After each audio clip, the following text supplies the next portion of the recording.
Diskusi atau moderator yang menemani Bung dan Sarina atau teman-teman sekalian. Oke, baik. Sebelum kita memulai topik perdiskusian kita sore hari ini yang berjudul pengantar Marxisme. Oleh karena itu, materi tentang Marxisme mencakup perkembangan Marxisme dimulai dari tinjauan filsafat yaitu Hegel, Verbart sampai Marx. Dilanjutkan pada perpecahan kelompok Marxisme dengan mengetengahkan pokok-pokok pikiran kaum revolusionisnya, mulai dari Vladimir Lenin, Lenin, Rosa Luxemburg, Antonio Gramsci, Edward Bernstein, Karl Kautsky, Leon Trotsky, Mao Zedong, Otto Bauer, sampai pada masa Frankfurt School. Materi tentang sosialisme di luar Marxisme minimal mencakup 4 pemikiran, yaitu anarkisme, sindikalisme, postmodernisme, sosialisme, agama, dan teologi pembebasan.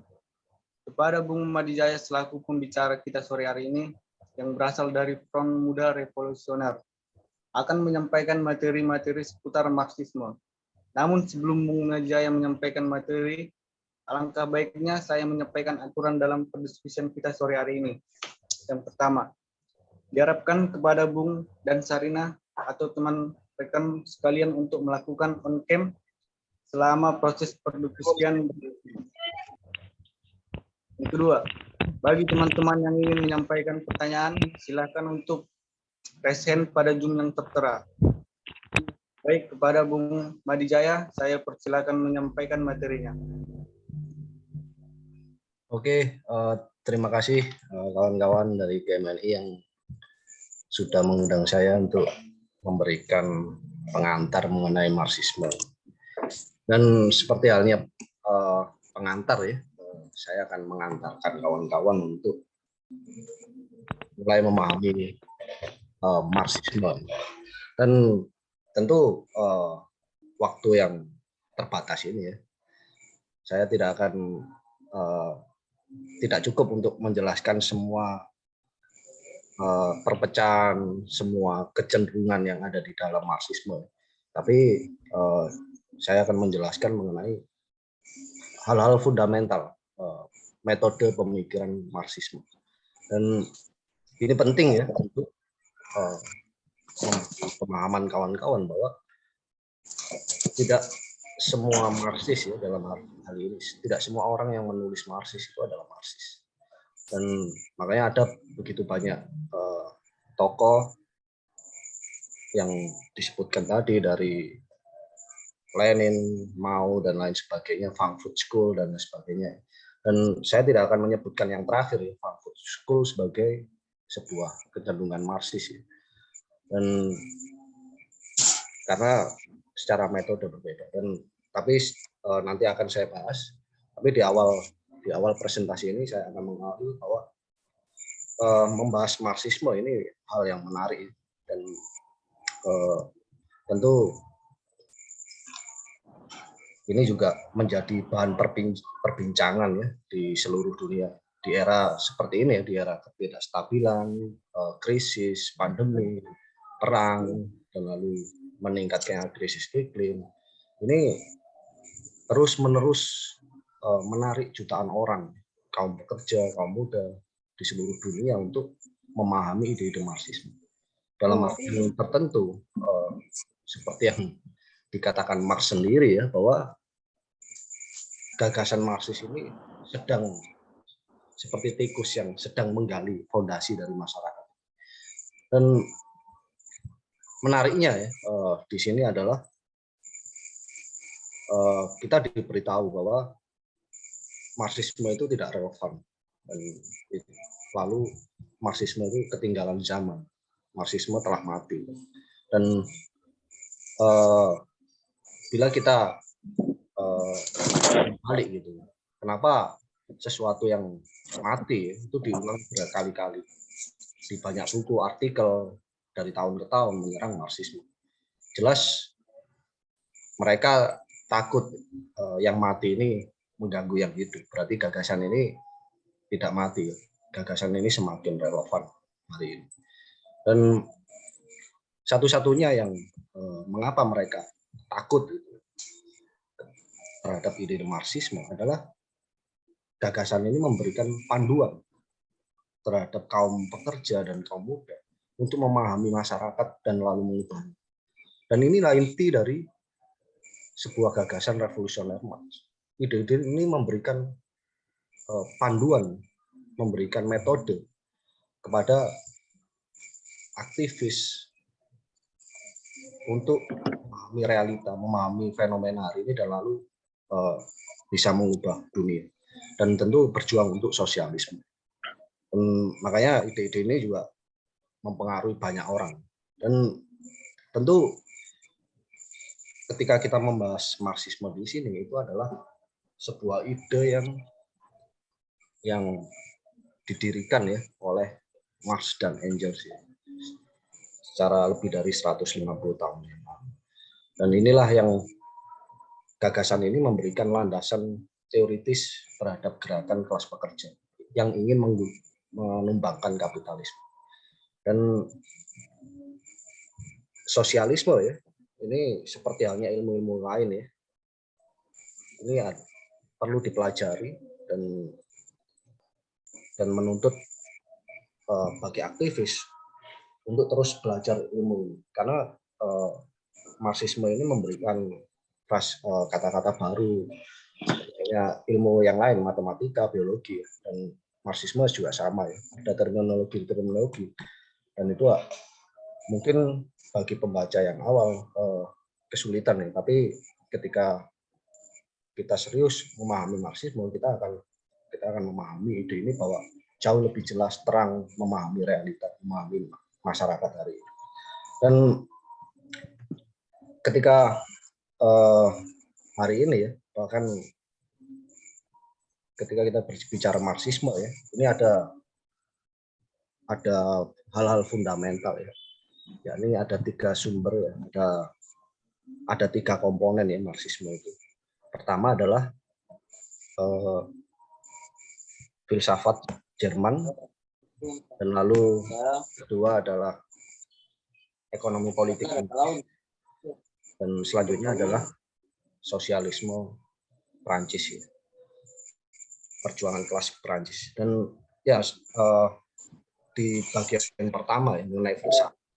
Jadi Marxisme ini lahir Marx lahir pada 1818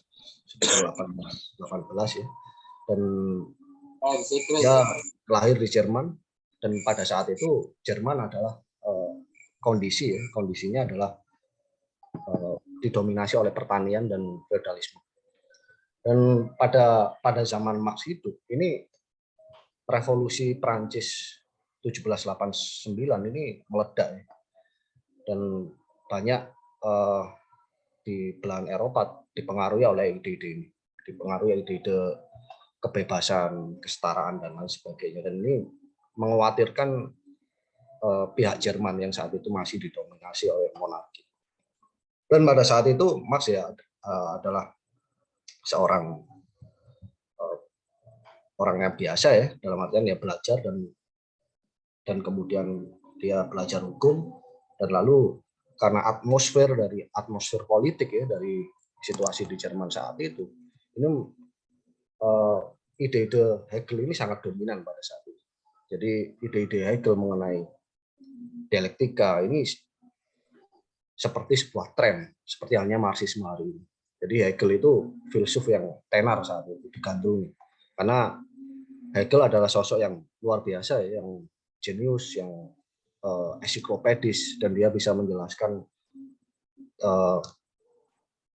mengenai fitur-fitur umum dari setiap kebudayaan, baik India, Tiongkok, dan lain sebagainya. Dan dia seperti halnya sekarang, seperti halnya Google, dia bisa menjelaskan apapun dengan perspektifnya, dan bacaannya sangat luas. Dan namun di sini karena filsafat Jerman ini adalah filsafat malu-malu ya, dalam artian dialektika Hegel ini impoten karena bersendikan pada idealisme. Dan idealisme di sini bahwa setiap perubahan itu dimotori oleh ide absolut atau roh, bahwa ini didesain oleh sesuatu yang tidak kita pahami, bahwa perubahan sejarah itu adalah berasal dari hal yang asing yang tidak diketahui. Sementara doktrin Marxis memahami bahwa perkembangan sejarah itu harus dicari di dalam relasi internal, di dalam masyarakat itu sendiri, yakni faktor perkembangan kekuatan produksi. Dan di dalam pencariannya pada saat itu, Marx bertemu dengan Verba, ya, dan Verba ini juga sangat konsisten mengkritik idealisme Hegel, ya. Dan Verba kemudian menarik Marx dan ini adalah sebuah yang luar biasa, ya, materialisme, mengkritik agama, mengkritik mengenai status quo, dan sangat radikal pada saat itu. Dan Marx tertarik dengan itu karena sangat tegas materialisme. Dan apa sebenarnya idealisme dan materialisme? Jadi ketika ini adalah sebuah konsep pemikiran, ya, di mana ada filsafat yang mengatakan bahwa idealisme, ya, aku berpikir maka aku.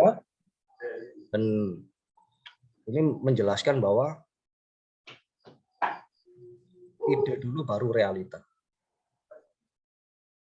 Berbeda dengan doktrin materialis.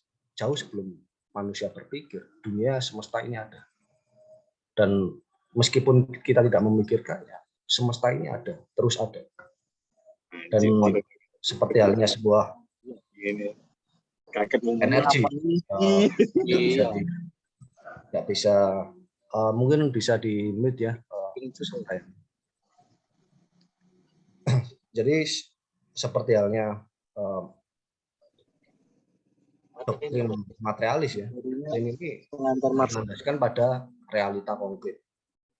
Jadi ketika kita berbicara kebenaran, jadi kebenaran itu apa sih sebenarnya kebenaran? Di sini ketika kita berbicara kebenaran itu artinya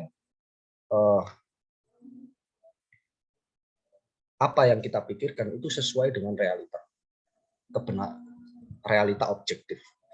Dan inilah doktrin pengetahuan, ya, dalam konteks materialis. Jadi berbeda dengan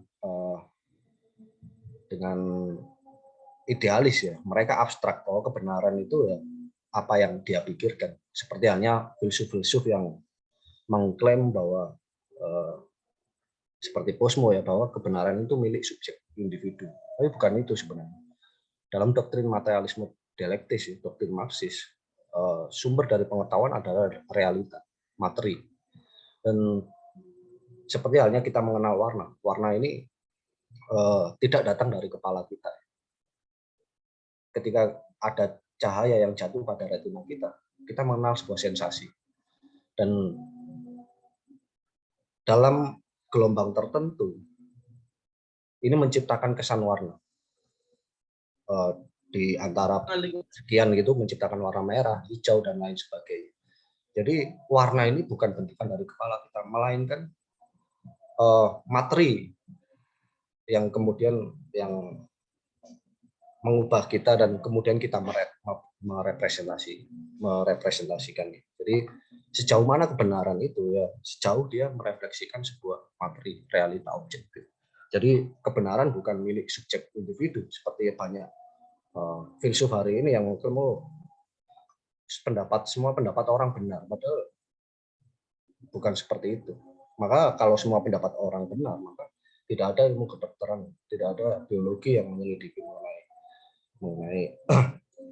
mengenai spesies kehidupan organik maupun anorganik. Jadi inilah sebuah doktrin materialis. Doktrin materialis ini yang bekerja tidak hanya bekerja di alam, tapi juga bekerja di masyarakat. Dan ketika Marx menyelidiki menggunakan dialektika Hegelian dengan fondasi materialisme, dia melihat bahwa masyarakat ini senantiasa berubah.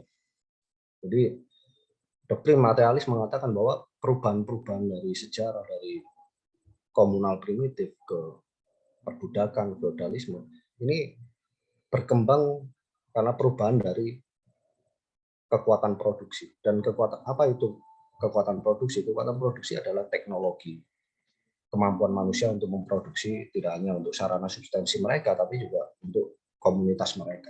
Dan semakin kekuatan produksi ini berkembang, maka membutuhkan suprastruktur yang baru, membutuhkan tatanan sosial yang baru. Makanya di dalam komun primitif itu manusia masih berharap dengan alam ya, dengan bergantung dengan alam. Mereka masih belum menguasai alam, belum menaklukkan alam. Tapi seiring berkembang kekuatan produksi, pengenalan alat-alat kerja, ini kemudian meningkatkan kesejahteraan mereka. Dan awalnya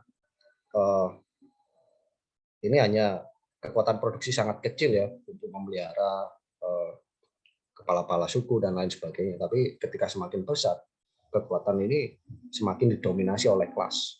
Dan kelas inilah yang kemudian berubah seiring waktu. Jadi seiring dengan sarana kerja yang berubah, mereka juga dominasinya berubah. Dan di dalam zaman kapitalisme sekarang, bila kita melihat bahwa alat-alat produksi ini dikuasai oleh kelas kapitalis. Dan bila kawan-kawan melihat ya bahwa sebenarnya perusahaan Fortune ini menguasai ya,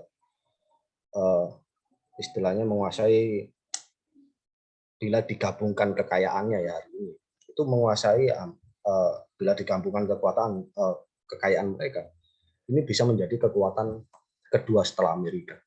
Jadi begitu dominasinya perusahaan-perusahaan ini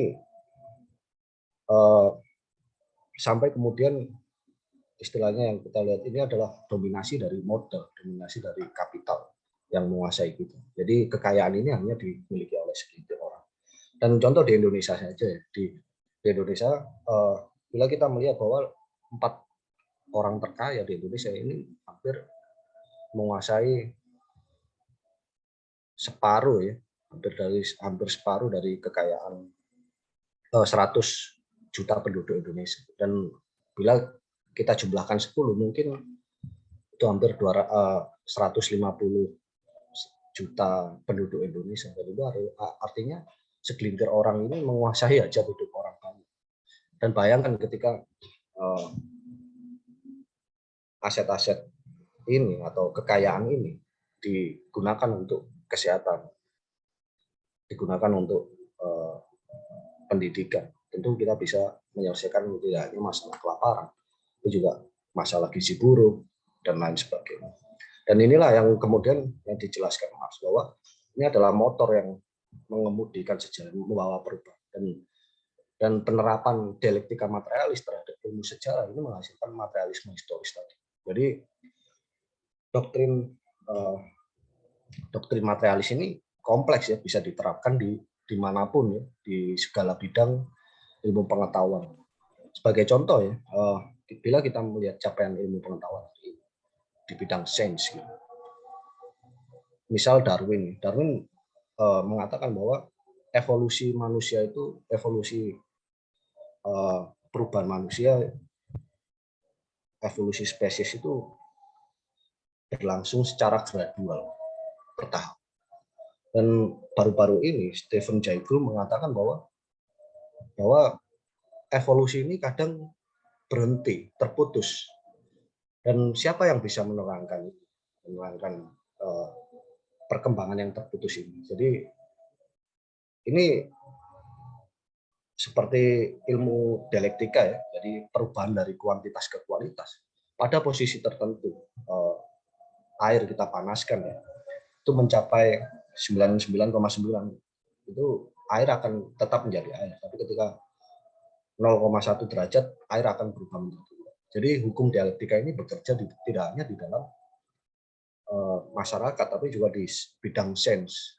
Dan sebagai contoh, ibu-ibu dan di dapur ya, mereka memahami dialektika itu. Ketika dia menambahkan banyak garam, tentu masakan akan menjadi asin ya. Dan ini sama seperti halnya kucing ya, kucing juga sama. Mereka juga memiliki pemahaman dialektika. Ketika tikus ukurannya lebih besar dari dia juga ini bukan makanan saya. Jadi meskipun demikian mereka tidak bekerja dengan sadar. Jadi banyak dialektika ini sebenarnya bekerja di alam tapi tidak banyak dipahami oleh para peneliti kita, sains modern hari ini. Dan itu makanya di dalam Marxisme, doktrin mengenai dialektik ini adalah fundamental, dialektika materialisme. Karena dialektika materialis ini melihat segala sesuatu dalam proses, bukan dalam keadaan yang tetap, tapi dalam proses. Makanya dialektika ini kunci untuk memahami logika Marxis. Dan sebenarnya apa itu dialektik ya? Jadi dialektika ini sebuah metode pemikiran atau pengakuan terhadap kontradiksi. Jadi sementara ilmu-ilmu umum ya, logika formal ini tidak menggunakan dialektika karena mereka berangkat bukan pada proses, bukan segala sesuatu yang berubah. Mereka menganggap bahwa proses ini statis. Tapi dialektika mengatasi sebuah proses, makanya dia menjadi ilmu perspektif, memahami segala proses itu. Dan makanya ini menjadi ilmu analisa ya, makanya analisa Marxis itu selalu tajam. Karena di sini kita berurusan dengan proses bagaimana bergerak. Jadi proporsi dari logika ya, logika umum mengatakan bahwa logika formal mengatakan bahwa A adalah A, manusia adalah manusia, dan manusia bukan hewan. Itu logika formal. Tapi ketika logika dialektik, A bukan A, dan A bisa juga menjadi B. Jadi itu doktrin dialektik ya. Sama seperti halnya di dunia politik ya. Bila kita gunakan analisa logika formal dalam politik, itu akan kacau balau karena politik juga terus berubah. Misalkan contoh, partai ini dengan partai itu ya, dengan Gerindra dengan PDI bersatu. Tapi ketika masalah kekuasaan mereka bersatu. Dan ketika kita tidak memahami logika dialektik, oh ini ya nggak bisa bersatu dengan ini. Nah ini yang hebatnya ya dari dialektik adalah mengakui sebuah proses kontradiktif. Semua terjadi dengan kontradiksi.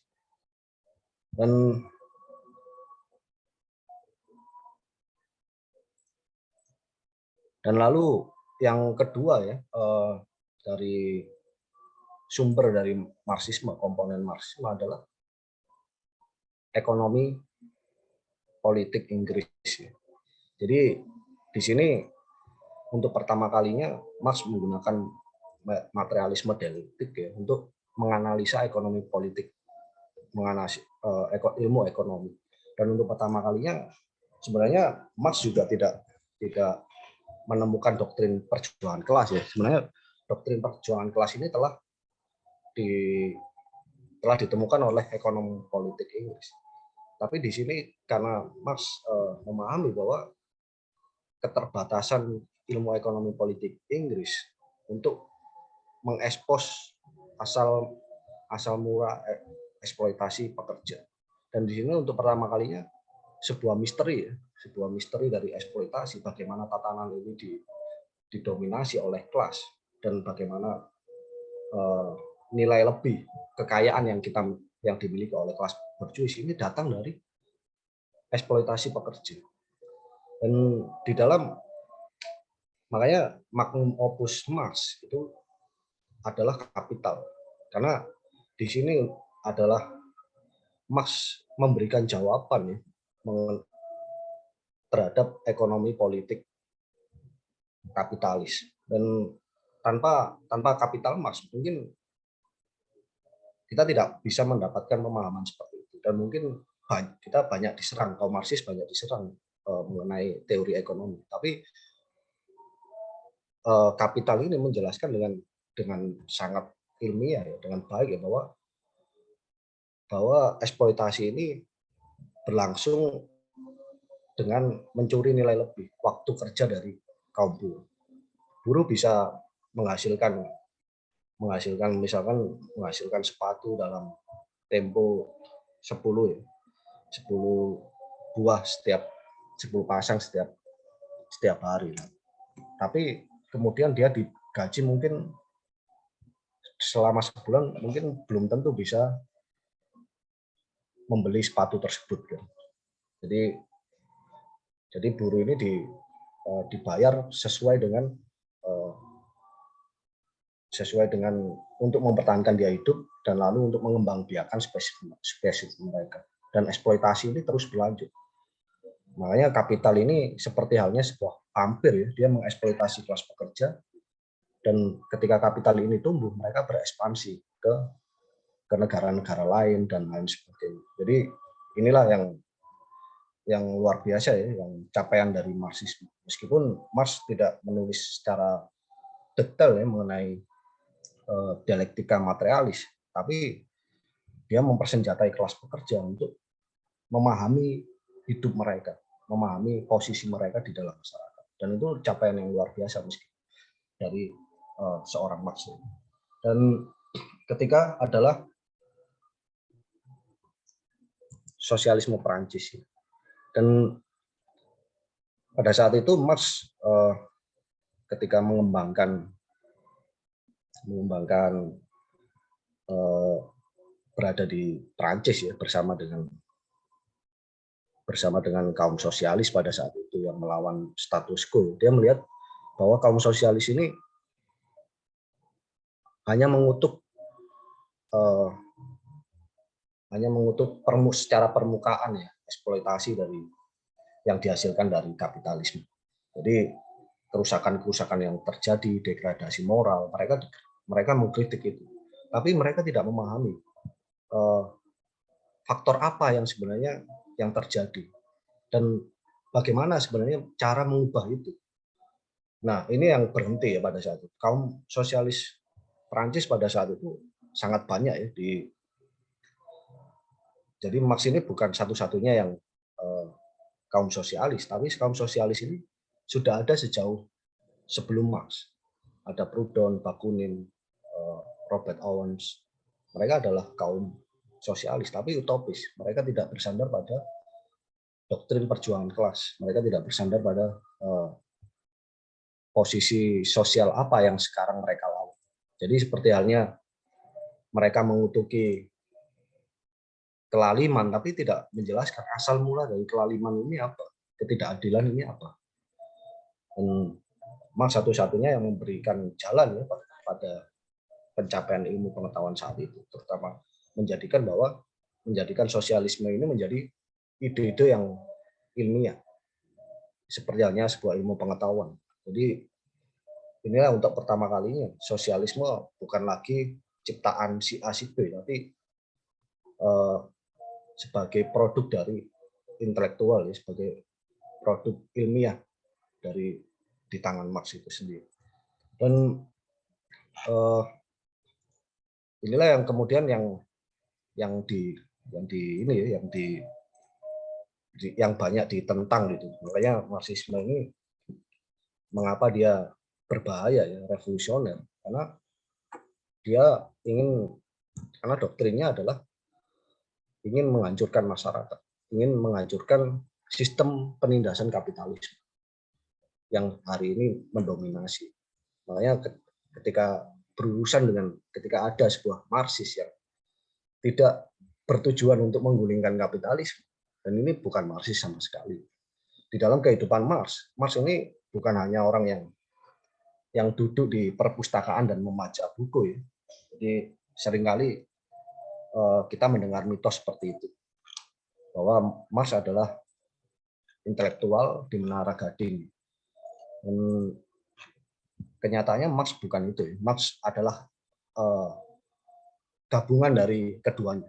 Marx adalah aktivis, dia terlibat di dalam politik revolusioner, dan ini tidak hanya dalam kata-kata, tapi di dalam perbuatan dia. Dia terlibat di dalam gerakan revolusioner dan terlibat di dalam revolusi. Dan di sini Marx pada saat itu ya 1842 ketika dia berusia 24 tahun, dia adalah editor koran New Race, itu jurnal radikal yang pada saat itu jurnal ini terpaksa di bredel karena mengkritik pemerintahan Rusia pada saat itu yang tidak adil. Dan pada saat itu dia juga aktif ya di Paris, karena dia menemukan doktrin sosialisme tadi melawan. Dia juga diskusi dengan kelas pekerja pada saat itu, dan dia melihat keterbatasan sosialisme saat itu, yang pada saat itu mereka tidak memiliki dasar ilmiah, ya, sehingga Marx memberikan ajaran tersebut. Dan di sini Marx dia membangun Liga Komunis. Ya. Jadi Liga Komunis ini bukanlah awalnya ini adalah Liga Keadilan. Ya. Jadi istilahnya sebuah klub di Jerman saat itu ya. Jadi dia ingin belajar dari gerakan Chartis, gerakan pekerja dari Inggris, dan pada saat itu Marx diakui ya sebagai pemikir yang luar biasa. Pada saat itu dia pada akhirnya memberikan program dan gagasan sosialisme ini ya terhadap organisasi. Makanya Liga Komunis ini berubah menjadi Liga Keadilan ini berubah menjadi Liga Komunis. Dan pada saat itu gerakan pekerja ini, gerakan internasional pekerja ini sudah ada ya, internasional pertama pada saat itu, yang didominasi oleh kaum anarkis. Jadi internasional pertama ini adalah ya kumpulan orang-orang yang radikal ya, yang istilahnya yang bersatu untuk dengan ide-ide radikal Prancis ya, kesetaraan, kebebasan dan lain sebagainya. Dan teoritisi utama saat itu adalah Proudhon. Jadi Proudhon seorang anarkis ini yang juga sosialisme utopis ya. Jadi dia di dalam diktumnya yang terkenal ya, semua hak milik ada pencurian. Jadi itu dikontra oleh Marx di dalam karyanya ya, Kemiskinan Filsafat itu. Dia mengatakan bahwa apakah ketika buruh mendapatkan uang dari kerjanya, apakah dia mencuri dari seorang pencuri? Dan itu kan gagasan yang nggak ilmiah. Jadi sebenarnya yang hak milik yang dicuri itu adalah yang istilahnya semua hak milik pencurian, hak milik seperti apa yang diungkapkan Proudhon. Proudhon membatasi hak milik secara umum, tapi Marx mengatakan hak milik adalah hak miliknya kaum bourgeoisie. Itulah hasil pencurian dari kelas buruh. Jadi lalu kemudian di internasional pertama ya, pada saat itu slogannya adalah all men all brother, semua orang saudara. Dan di sini Marx menjelaskan bahwa ya apakah bourgeoisie dengan proletariat itu bersaudara? Tidak.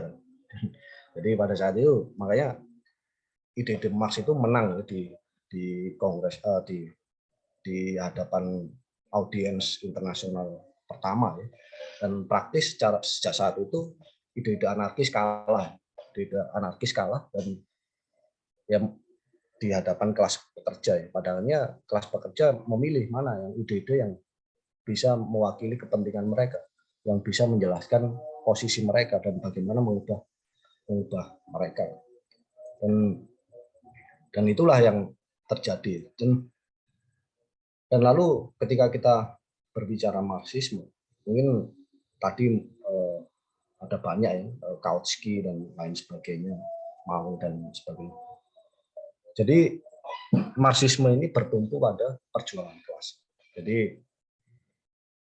bagaimana mengubah masyarakat. Jadi Marx mengatakan bahwa kelas pekerja itu tanpa organisasi itu hanya bahan mentah yang siap dieksploitasi.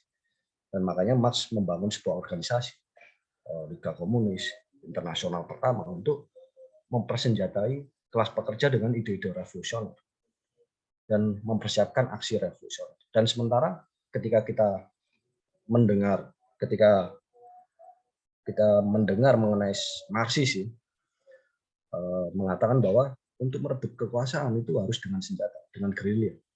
Seperti halnya mungkin Mao ya.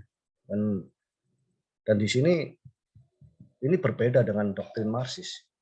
Jadi Marxis menyandarkan diri pada aksi massa, pada aksi kelas pekerja, bukan segelintir orang yang bersenjatai.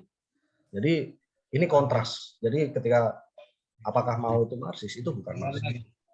Dan ini adalah pengkhianatan total terhadap Marxisme. Dan begitu pula Stalinisme. Stalinisme mengkhianati cita-cita Marxis. Dia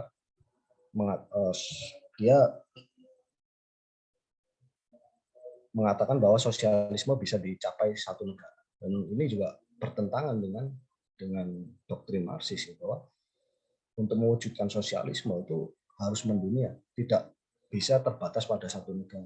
Karena kapitalisme ini mengglobal. Dan berurusan dengan doktrin-doktrin lain, Cosmo, Frankfurt, dan ini bukan Marxis sama sekali. Dan sekolah Frankfurt ini penekanannya bukan metode dialektika materialis, tapi studi mengenai bahasa. Dan bahasa bisa mengubah realita. Dia mengatakan bahwa bahasa bisa mengubah realita. Padahal ini filsafat idealis bahwa bahasa mengubah realita. Padahal dari realita itu pula kita mengenal sebuah bahasa. Kita daun, yaitu ada daun, ya kemudian bahasa mengenai daun itu muncul. Manusia merepresentasikan alam dan lalu membahasakan menjadi ilmu pengetahuan. Dan ini sangat jelas dalam ilmu pengetahuan Marxis. Dan sementara orang-orang ini yang mengklaim Marxis tapi juga mendistorsi Marxis, mengembalikan istilahnya mendistorsi Marxis dengan menggabungkan Marxis dengan idealisme, ini kan konyol. Jadi doktrin Marxis yang sejati itu pertama adalah doktrin yang bersandarkan pada kelas pekerja, bahwa untuk membangun bahwa kelas pekerja ketika revolusi ini pasti mereka akan merebut sendi-sendi ekonomi. Mereka akan menjalankan bahwa sosialisme ini adalah bukan diatur oleh, ini adalah organisasi pekerja, istilahnya sebuah sistem di mana kelas pekerja yang berkuasa, di mana kepemilikan, kontrol, distribusi itu ada di bawah kontrol kelas pekerja. Dan ini berbeda dengan tentunya Kuba, Cina. Ini akan sangat panjang ya, mungkin topik yang terpisah, tapi mungkin untuk Kuba ya. Kuba pada saat revolusi, pada saat itu buruh-buruh telah mengambil kekuasaan di perkotaan ya, ada pemogokan dan lain sebagainya. Tanpa pemogokan buruh, revolusi ini tidak akan menang. Tapi sayangnya pada saat itu kelas pekerja tidak diizinkan untuk mengelola alat-alat produksi ini, perkebunan dan lain sebagainya, meskipun mereka telah merebutnya. Pada saat itu ada di bawah Castro ya, ini membatasi itu, dan sehingga makanya Kuba itu juga istilahnya sosialisme yang terdistorsi, istilahnya yang mengalami kemunduran ya, karena tidak berdasarkan pada demokrasi kelas pekerja, itu diatur oleh negara birokratis. Jadi ini juga bukan Marxisme. Dan lalu siapa Marxisme? Ya Marxisme doktrin Marx yang Marx, Engels, dan lalu Lenin dan Trotsky yang melanjutkan. Dan Lenin pada saat itu mengapa Lenin? Karena untuk pertama kalinya gagasan Marx ini tidak diwujudkan di dalam bahasa kapital, tapi untuk pertama kalinya di dalam baja, semen, dan statistik ya. Meskipun pada akhirnya mengalami kemunduran di bawah Stalinisme yang merupakan bentuk lain merupakan pengingkaran terhadap Marxisme. Tapi sejauh revolusi Bolshevik itu adalah revolusi kelas pekerja yang otentik, di mana sebuah sebuah organisasi Marxis, Bolshevik ya, ini merebut kekuasaan. Ini bukan bersandar pada segelintir orang bersenjata, tapi pada aksi massa. Karena partai ini telah memperoleh dukungan dari mayoritas kelas pekerja. Jadi partai ini ya tidak semata-mata muncul, tapi ini sudah ada sejak 1890-an. Partai ini telah ada dan dibangun secara konsisten. Dan ketika momen perebutan kekuasaan tiba, partai ini siap memberikan slogan, program untuk aksi massa kelas pekerja. Makanya ketika buruh tani pada saat itu bertanya pada Lenin, bagaimana saya harus melakukan merencanakan sistem ini? Kalian adalah kelas pekerja petani, kalian yang memiliki dan kalian yang akan mengemudikan negara ini. Jadi yaitu sosialisme. Jadi sosialisme adalah aksi sadar dari kelas pekerja. Dan segala doktrin lain ya, Marxisme yang lain-lain yang seperti Kautsky juga meskipun dia adalah seorang paus Marxis ya, tulisan ekonomi politiknya patut dihargai dan karya-karya mengenai fondasi Kristenan itu juga patut dibaca. Tapi kesimpulan politik ini adalah pengkhianatan terhadap Marxisme. Kesimpulan politik Kautsky ketika Perang Dunia Pertama adalah dia mendukung Perang Dunia Pertama yang pada saat itu adalah perang imperialis. Mereka mendukung kredit persenjataan Jerman dengan alasan membela tanah air. Sedangkan posisi Marxis yang sejati sebenarnya adalah mengubah perang ini menjadi perang kelas melawan borjuasi kita sendiri. Sementara pada saat itu Kautsky mendukung borjuasi. Dan ini adalah pengkhianatan total terhadap Marxisme. Jadi ya meskipun ada banyak Marxis yang dari dari Marx, terus Kautsky dan lain sebagainya, Mbak. Tapi tidak semua kesimpulan itu mengarah pada pendekatan Marxis. Makanya di sini adalah yang terpenting adalah memahami metode Marxis dan lalu bisa melihat dan lalu bisa mengubah sesuatu. Dan pada intinya Marxisme itu istilahnya doktrin revolusioner dan ini terikat dengan aktivitas revolusioner. Jadi Marxisme yang tanpa membangun organisasi itu bukan Marxisme sama sekali. Istilahnya Marxisme tanpa organisasi itu istilahnya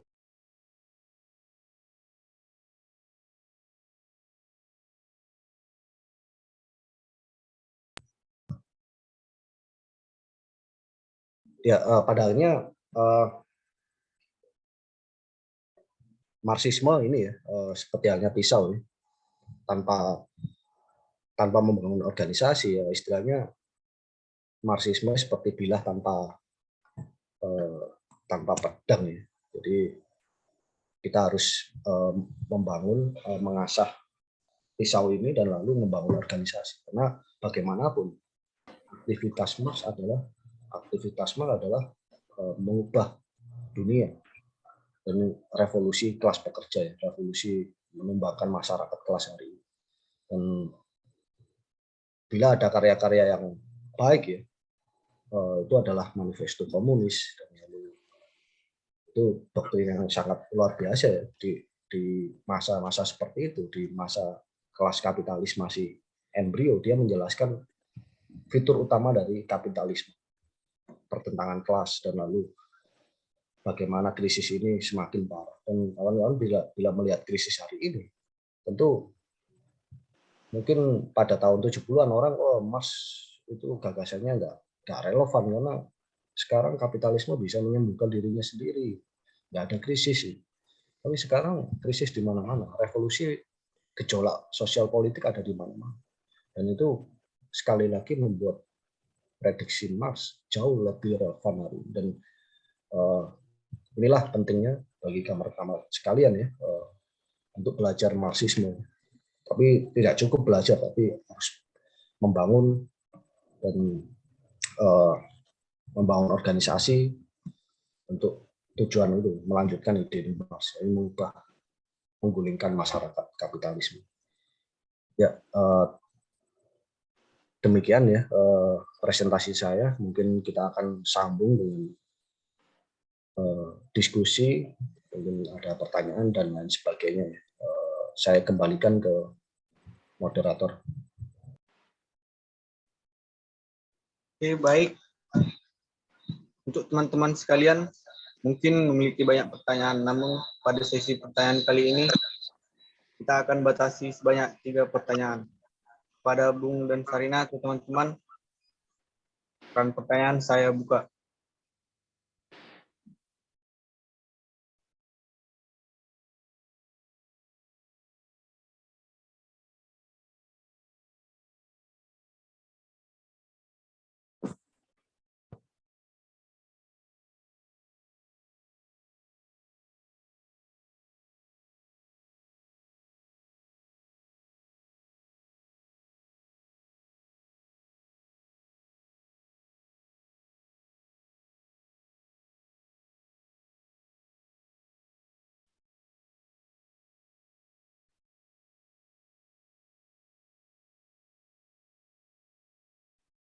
Mungkin pada Bung dan Sarina ada yang beri masukan atau pertanyaan.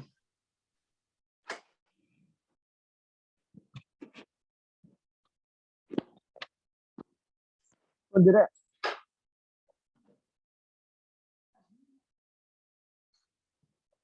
Yang makmu saja. Udah apa kok males? Waduh, workout kok. Sabarlah, tunggu 8 bulan hasilnya.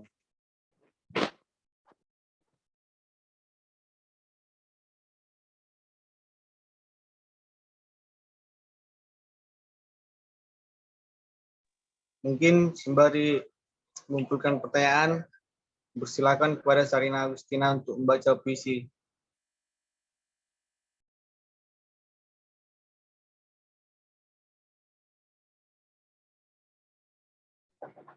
Baik, terima kasih atas waktu yang diberikan kepada saya.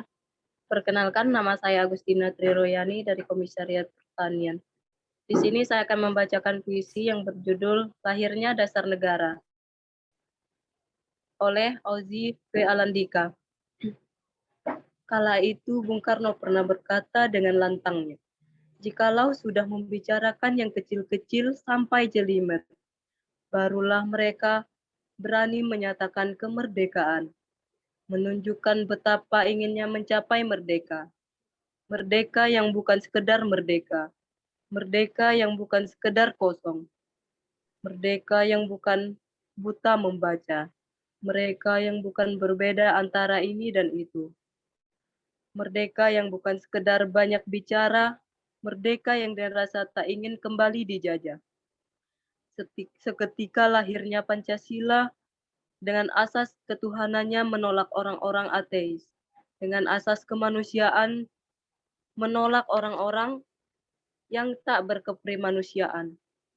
Dengan asas kesatuannya, menolak pada tamu pemecah belah. Dengan asas kerakyatannya, menolak untuk berjuang sendiri-sendiri. Dan dengan asas keadilannya, menolak kenikmatan-kenikmatan sepihak. Kini telah meraih 1 Juni di alam anak. Dirayakan bukan agar orang-orang sekedar hidup enak, tapi juga ingat bahwa ada nilai-nilai yang mesti diamalkan dengan semangat, dengan keringat, dengan rasa cinta yang penuh hikmat. Demikian puisi yang dapat saya sampaikan. Terima kasih.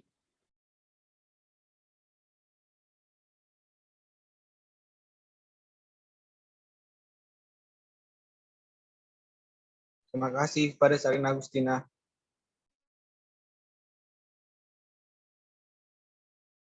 Baik, teman-teman, Bung dan Sarina, apakah ada pertanyaan?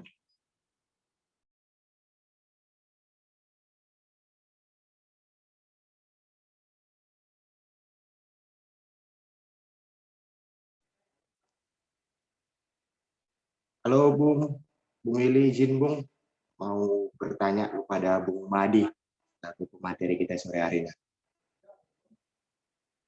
ini. Halo Wil, Bung. Baik, Bung. Silakan, Bung. Oke, perkenalkan teman-teman sekalian, Bung dan Sarina. Saya Paskawan Gultom dari Gemini Sejajaran Unika. Tadi Bung Madi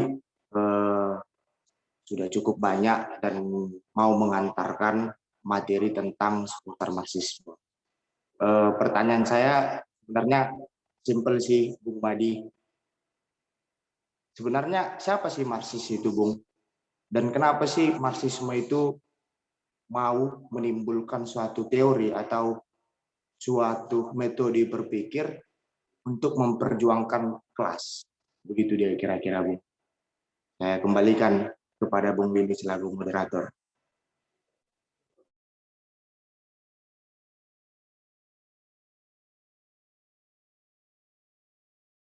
Baik, pada Bung Mahyadi, silakan menjawab pertanyaan yang telah diberikan Bung Paskawan.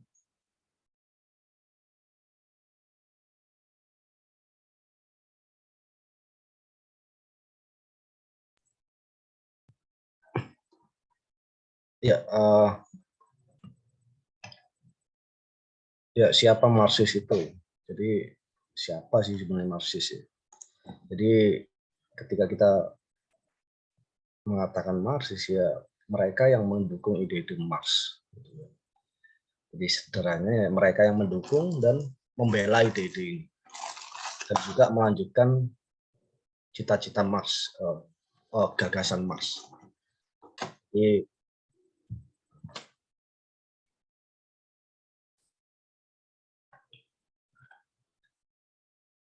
Jadi secara umum seperti itu ya. Jadi mereka yang mendukung ide-ide Marx, mereka yang meyakini terhadap teori Marx. Jadi ketika kita berbicara Marxisme itu kan sebuah sains ya, sains ilmu sosial ya. Dalam artian untuk pertama kalinya ilmu sosial ini menyelidiki mengenai sistem masyarakat. Dan mengapa sistem ini terlalu istilahnya menjadi sasaran fitnah, serangan, itu karena ilmu sosial di sini tuh tidak bebas sih. Dalam artian bila biologi ya tentu saja biologi agak lebih bebas dalam artian tertentu mendeskripsikan mengenai alam.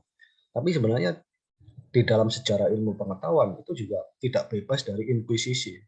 Galileo ya pada saat itu mengatakan bumi itu bulat juga harus berakhir di tiang inkuisisi gereja.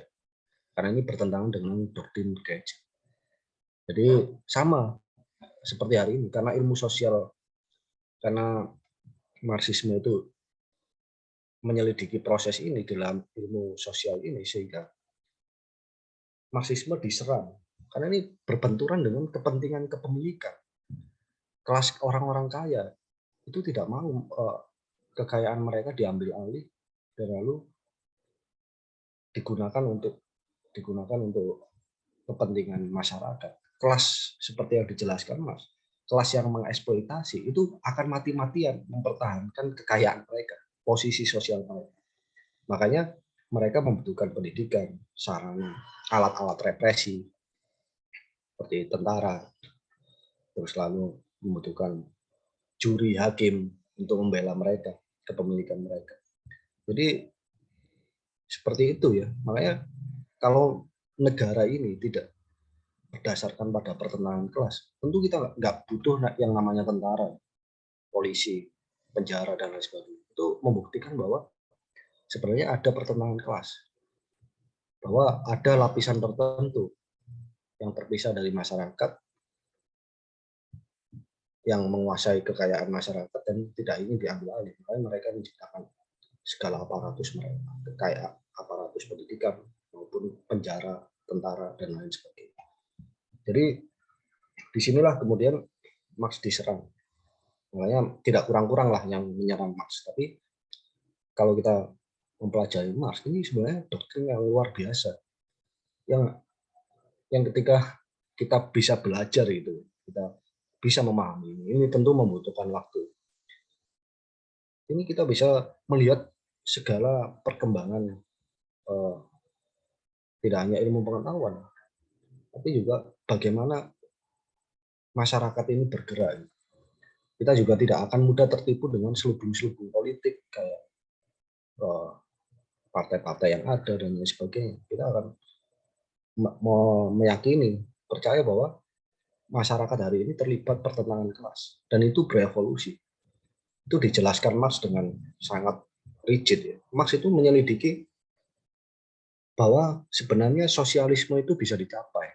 Masyarakat yang adil, yang setara itu bisa dicapai. Yang tidak ada penindasan, tidak ada sikaya, itu bisa dicapai.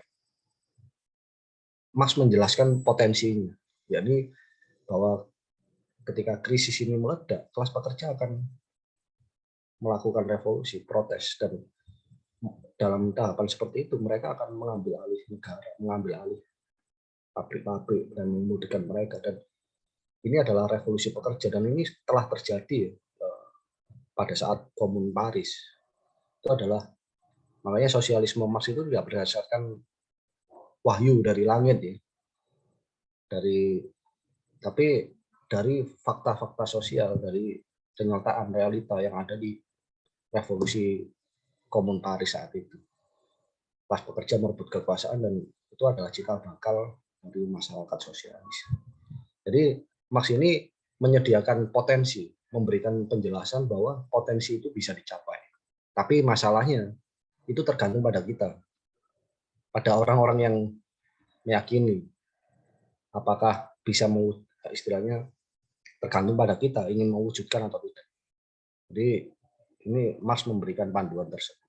Jadi metode pemikiran tersebut. Jadi seperti itu. Jadi penting ini untuk persenjataan. Makanya banyak diskusi mengenai Marxis ini di mana-mana. Dan makanya menarik apabila di dalam kondisi hari ini di tengah krisis, pengangguran, degradasi moral dan sebagainya untuk melawan itu semua dan menciptakan masyarakat. Segala potensi itu ada dan ya pada akhirnya tergantung kita untuk mewujudkannya. Ya moga-moga bisa menjawab ya pertanyaan Bung. Ya saya kembalikan ke moderator. Baik Bung, ini ada pertanyaan dari Bung Teriakan di Pantara. Situasi gejolak dunia hari ini yang masuk pada krisis terdalam kapitalisme. Di mana posisi kaum revolusioner atau kaum sosialis dengan kekuatan dan gagasan Marxisme? Apa langkah-langkah politik yang harus kita pakai untuk mengakhiri sistem yang sudah tidak rasional? Terima kasih, Bung.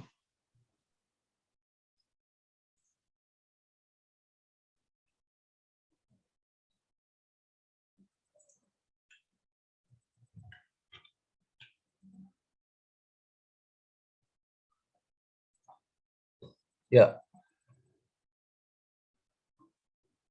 ini mungkin kawan-kawan yang lain kan mungkin punya pendapat ya, mungkin bisa juga memberikan pendapatnya. Jadi supaya kita nggak dialog satu arah aja, jadi kayak diskusi secara enak.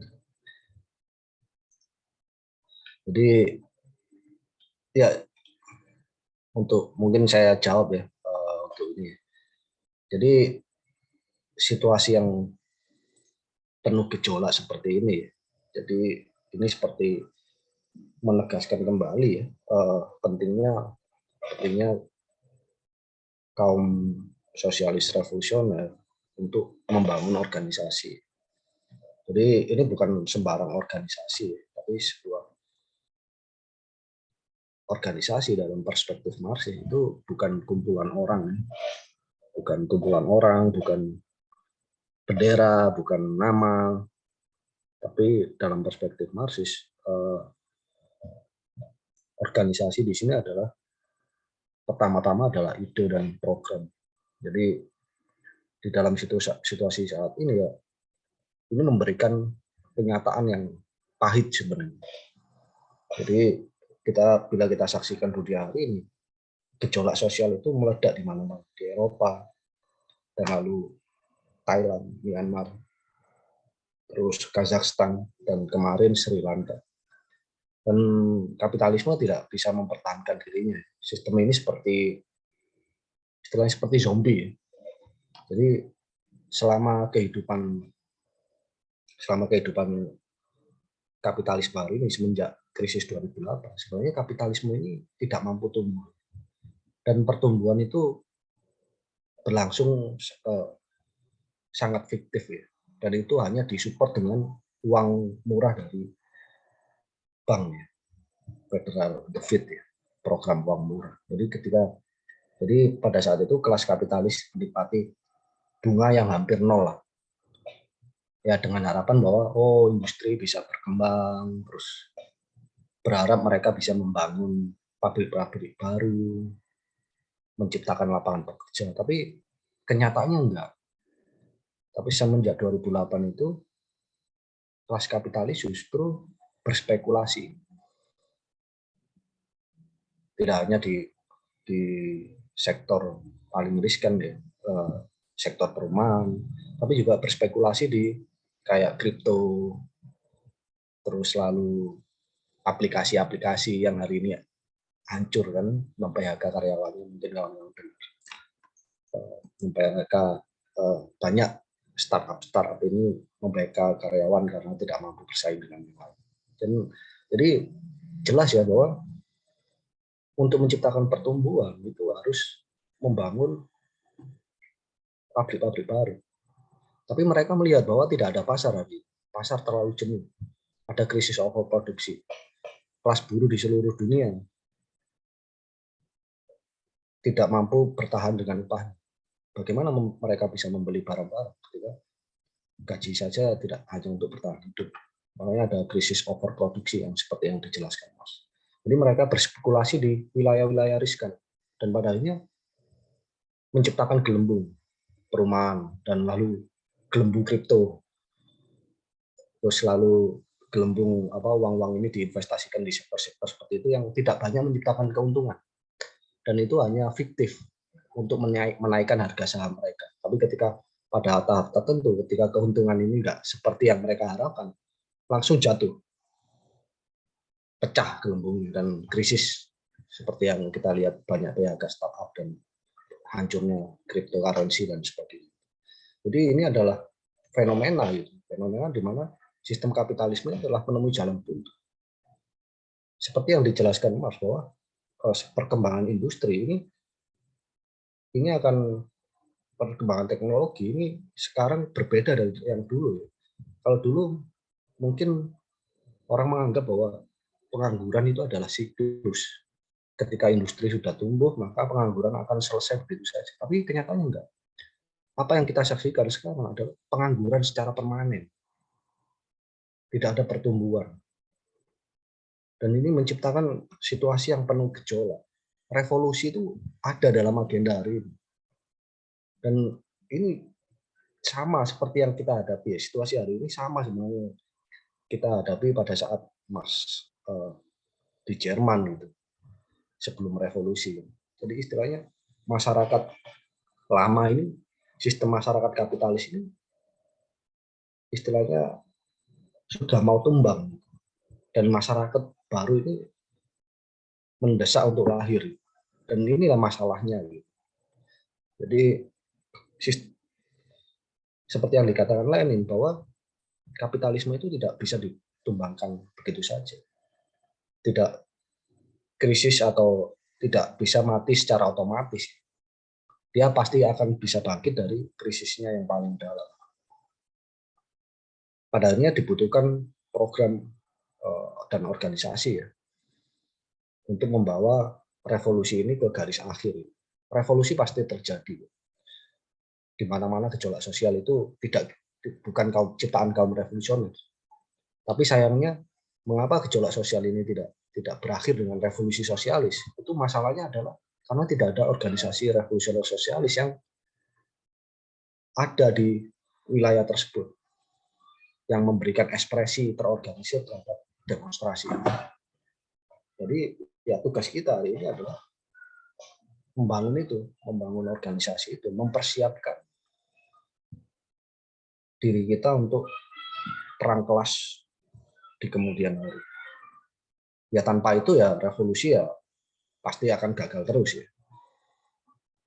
Ini padahalnya ini pertanyaan yang sangat urgent, pertanyaan yang sangat bagus ya. Bahwa ya, urgensi hari ini adalah membangun sebuah organisasi revolusioner, dan itu tidak boleh ditawar lagi ya. Sebelum kita dipergoki oleh sejarah, kita impoten. Jadi harus sedini mungkin dibangun.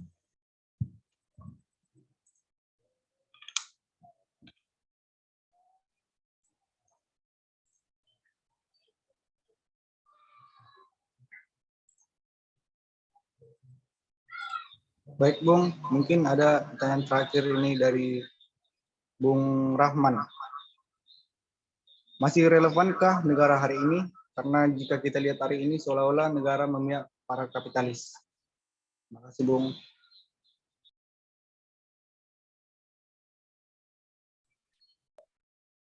Ya mungkin di sini kan mungkin ada beberapa kawan FMR ya, mungkin bisa memberikan pendapat ya, supaya diskusinya lebih interaktif gitu, lebih enak kalau diskusi interaktif. Mungkin itu saja ya. Mungkin pertanyaan nanti akan bisa saya jawab nanti setelah mungkin kawan-kawan masuk.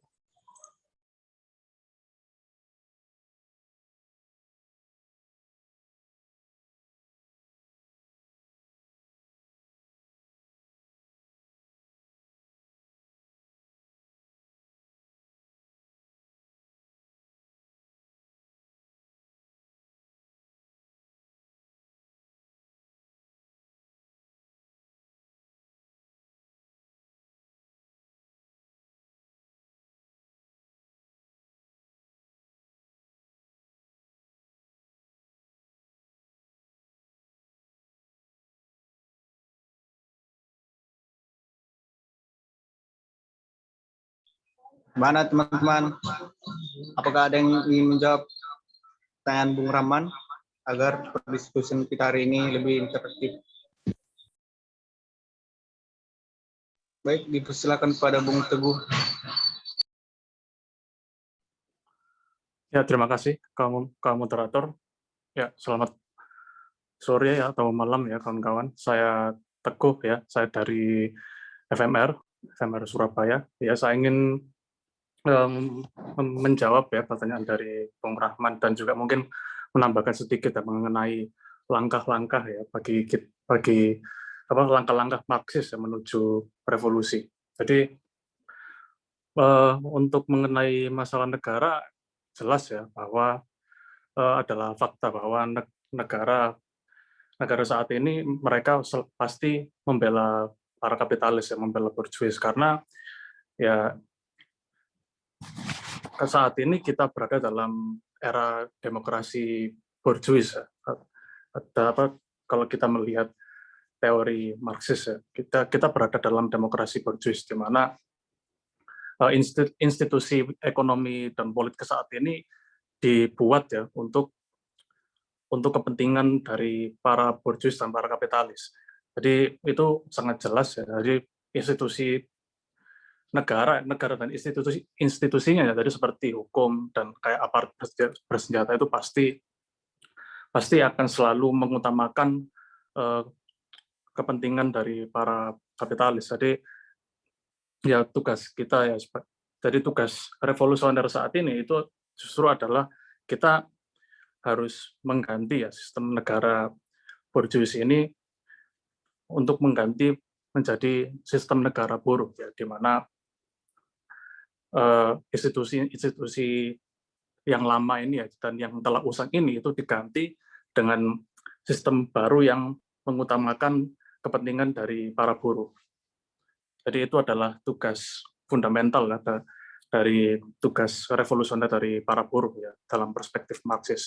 Jadi kemudian saya ingin menambahkan sedikit ya mengenai langkah-langkah menuju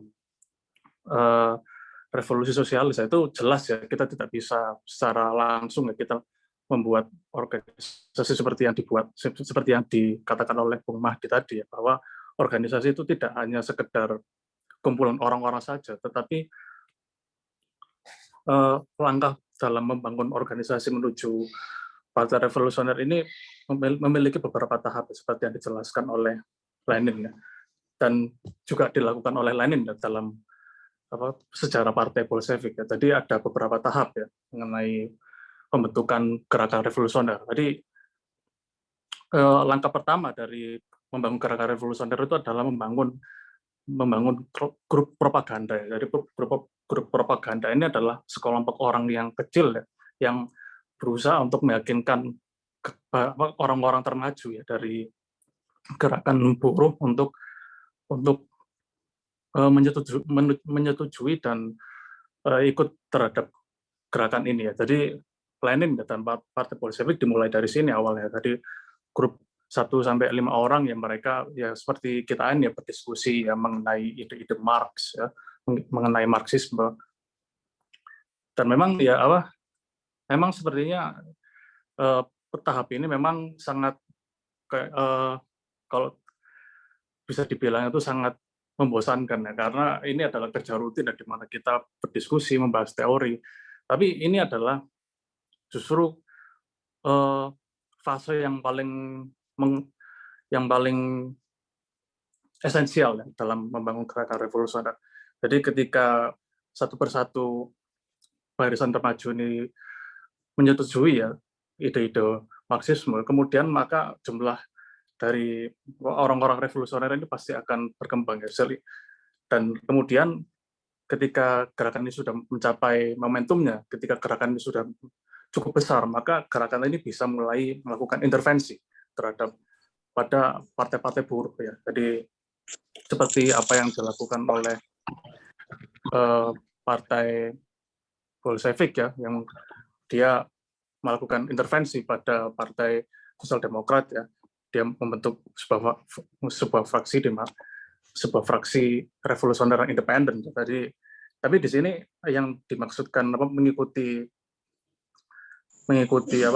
masuk ke dalam tanda kutip masuk ke dalam sistem ini bukan berarti kita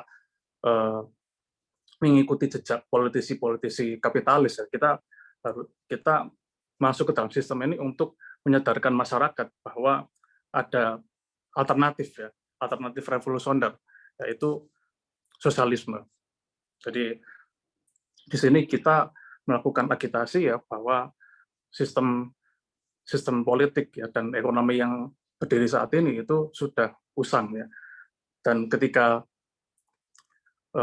masyarakat sudah menyadari ya, bahwa sistem ini harus diganti, maka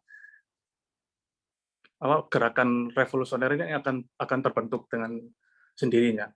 Jadi gerakan revolusioner ya, gerakan Marxisme hanya tinggal mengarahkan masa yang telah setuju bahwa sistem ini sudah waktunya untuk diganti menuju kesimpulan terakhir, yaitu revolusi sosialis. Dan semua fase ini itu telah dijalani oleh Partai Bolshevik ya, dari Lenin dan kawan-kawannya yang hanya 1-2 orang, lalu ikut kepada Partai Sosial Demokrat, lalu pecah ya menjadi fraksi Bolshevik, lalu bahkan membuat koran agitasi, propaganda, lalu bahkan setelah itu mereka ditindas ya oleh pemerintah ya, setiap aparatus mereka dipreteli, lalu kemudian mereka bangkit kembali karena ide mereka sudah berhasil ya untuk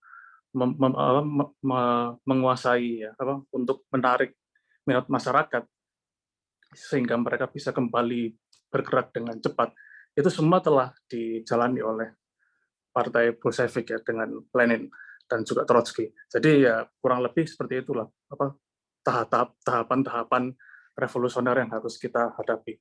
Jadi saat ini kita jelas ya harus berada pada tahap pertama, yaitu gerakan propaganda, dan ini memang berat ya, tapi ini memang harus dijalankan dengan penuh dedikasi dan kesabaran ya, karena sekali lagi kita tidak bisa memaksakan kondisi, kita harus menunggu kondisi revolusioner itu hingga tiba. Ya.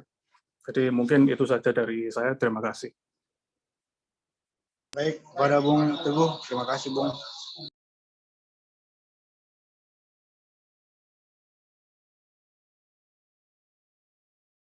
Baik Bung dan Sarina, di sini saya akan membacakan kesimpulan dari diskusi kita.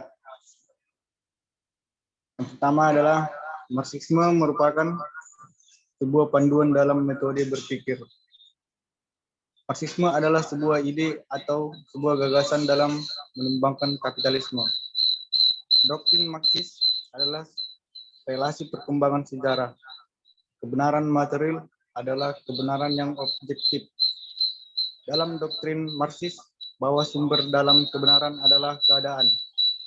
Di zaman kapitalisme, bahwa alat-alat produksi dikuasai oleh kelas atas. Dialektika adalah pengakuan terhadap kontradiksi, eksploitasi yang terjadi pada kaum buruh pada pencurian waktu bekerja. Kaum sosialis sudah pernah terjadi sebelum Marx. Marxisme bertumpu pada perjuangan kelas. Menurut Stalin, dalam mewujudkan sosialisme harus mendunia. Marxisme itu dapat terwujud dilakukan dengan aksi massa. Baik Bung dan Sarina, telah berakhir kelas pendidikan Sekolah Marxis Revolusioner kita. Terima kasih kepada Bung Maryadi Jaya yang telah menyuguhkan materi pengantar Marxisme pada diskusi kita sore hari ini. Terima kasih juga kepada kawan-kawan sekalian yang telah mau hadir dalam kegiatan diskusi kita. Dengan begitu, dengan memetik perjuangan, Gemini Jaya, Marhain menang, merdeka. Mungkin Bung Madi Jaya, halo Bung. Ya, halo. Ya Bung, saya selaku yang mengundang Bung lah untuk mengisi materi pengantar Marxisme pada kelas diskusi ini, mengucapkan terima kasih lah Bung, mewakili dari teman-teman dari Medan, Gemini dari Medan. Harapannya pertemuan kita bukan sampai di sini saja. Begitu juga dengan kawan-kawan dari Front Muda Revolusioner dan teman-teman kawan-kawan kelompok Cipayung. Merdeka! Merdeka! Ya, terima kasih Kamrat. Moga-moga bisa terus berlangsung ya diskusi mengenai Marxisme ya. Dan ya kami dengan senang hati bisa bekerja sama dengan kawan-kawan untuk mendiskusikan topik-topik ini. Ya, terima kasih Kamrat. Sampai jumpa. Senang bertemu dan berkenalan dengan kawan-kawan sekalian. Selamat malam. Malam Bung. Malam Bung.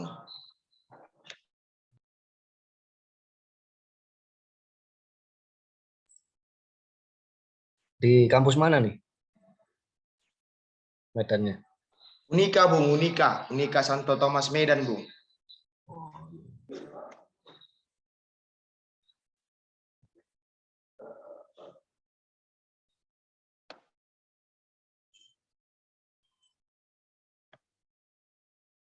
Oke, kita tutup ini ya Bung untuk Zoom meeting kita dan teman-teman sekalian.